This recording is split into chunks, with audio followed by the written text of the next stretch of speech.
आजच्या व्हिडिओमध्ये आपण पहिला लेसन जो आहे किंवा पहिला चॅप्टर जो आहे तो कंप्लीट केला.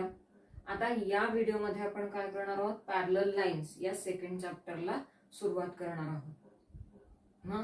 पॅरलल लाईन्सला सुरुवात करण्यापूर्वी what is mean by parallel lines हे आपल्याला माहिती आहे. पॅरलल लाईन्स म्हणजे काय की the lines which are coplanar and do not intersect each other, की ज्या लाईन्स कोप्लॅनर आहेत आणि त्या एकमेकांना इंटरसेक्ट होत नाहीत अशा लाईन्सला पॅरलल लाईन्स आपण म्हणतो. म्हणजे उदाहरणार्थ it is a one plane आणि ह्या प्लेन मध्ये समोर आणखी एक प्लेन आपण असं आहे कन्सिडर केलं आणि ह्या दोन प्लेन वरती दोन वेगवेगळ्या लाईन्स असतील तर त्या लाईन्स ज्या आहेत त्या एकमेकांना इंटरसेक्ट होऊ शकतात.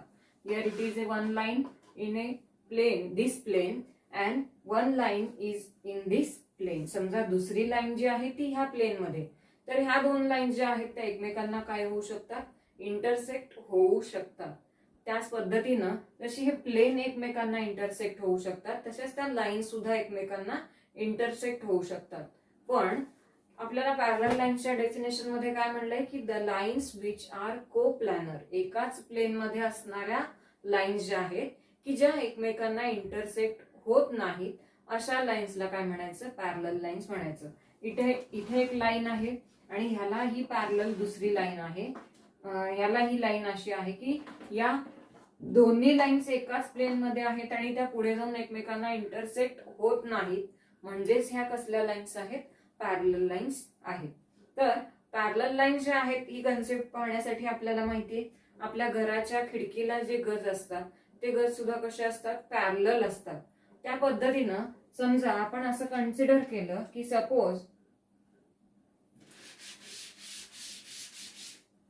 these are two sticks or these are two horizontal parallel sticks, and if we hold another stick across these two horizontal parallel sticks, मग ह्या दोन पॅरलल स्टिक्स ज्या आहेत त्याच्यावरती आपण एक अशी तिसरी पॅरलल स्टिक जर आपण ठेवली, समजा असं म्हणलं how many angles will form by holding this stick, या तिन्ही लाईन्स मुळे किती अँगल्स तयार होत आहेत. तर आपण मागच्या वर्षी हे पाहिलेलं आहे की दोन लाईन आणि एक ट्रान्सव्हर्सल मुळे 8 अँगल्स जे आहेत ते तयार होतात. 1 2 3 4 5 6 7 and 8. तर अशा पद्धतीने हे 8 अँगल्स जे आहेत ते अँगल्स या दोन लाईन आणि एका ट्रान्सव्हर्सल मुळे आपल्याला मिळतात. It is called as A transversal. And these are the two lines. मग ह्या दोन लाईन्सची ट्रान्सव्हर्सल जी आहे, when two lines and one transversal, दोन लाईन आणि एक ट्रान्सव्हर्सल मुळे किती अँगल्स तयार होतात, तर 8 अँगल्स जे आहेत ते तयार होतात. हे आपण पाहिलेले. Now in all 8 angles are formed, pair of angles form out of these angles are. मग आता अशा पद्धतीनं या 8 अँगल्स पैकी काही पेअर ऑफ अँगल्स जे आहेत ते इथं तयार होतात. मग त्यामध्ये आपण बघूया which pairs of angles are form, pairs of corresponding angles. Suppose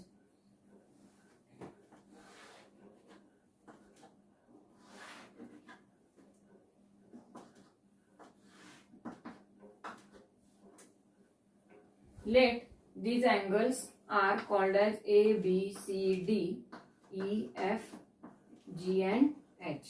मग आता पहिल्यांदा इथं म्हणलं जाईल आपल्याला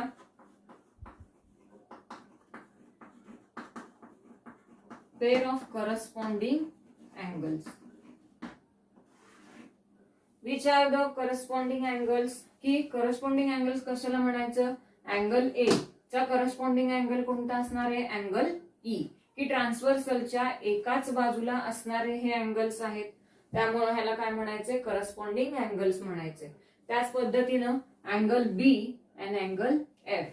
त्यानंतर अँगल डी चा करस्पॉन्डिंग अँगल कोणता असणार आहे, अँगल एच, आणि अँगल सी चा करस्पॉन्डिंग अँगल कोणता असणार आहे, अँगल जी. अशा पद्धतीनं हे 4 पेअर जे आहेत ते करस्पॉन्डिंग अँगल्सचे असणार आहेत. अँगल ए, अँगल ई ही पहिली pair.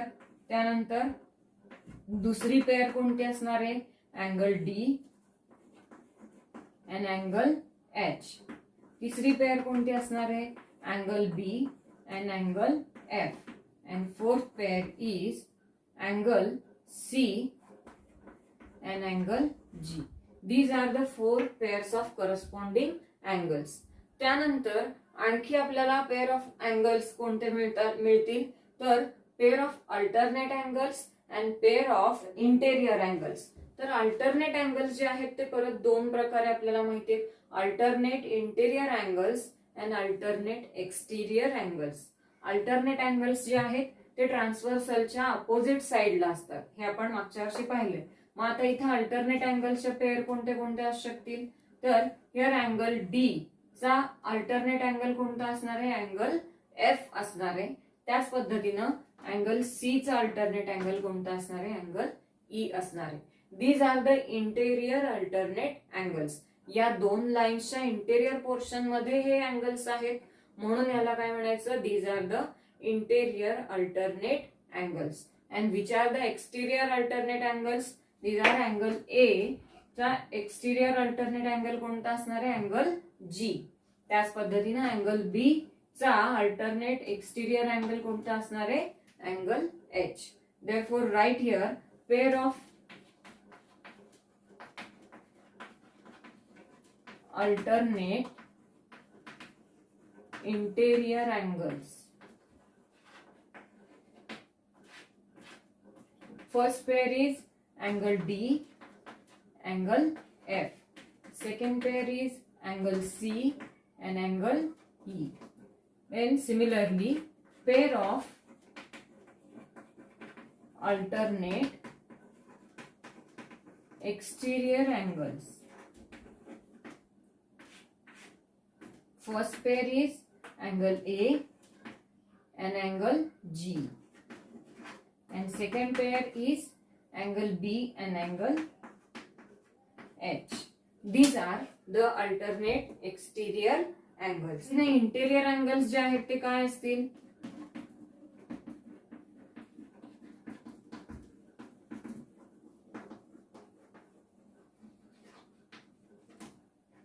Pairs of interior angles are first pair.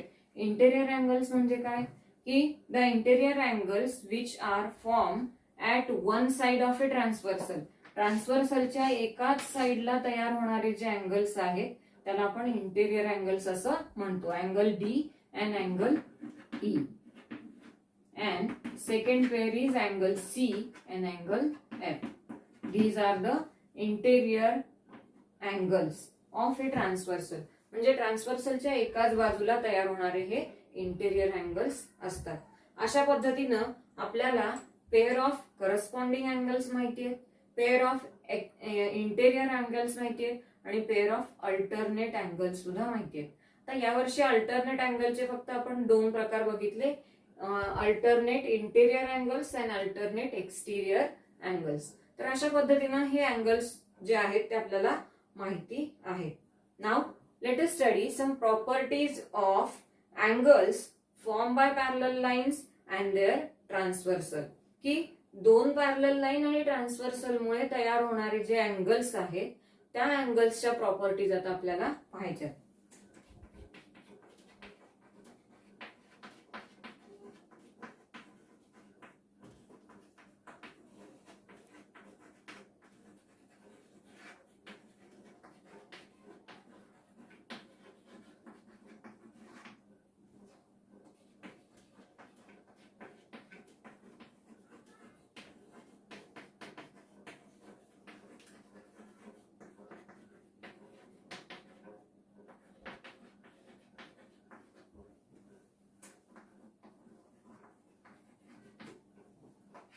Properties of angles formed by 2 parallel lines and their transversal. Then first property is when 2 lines intersects, the pairs of opposite angles are congruent.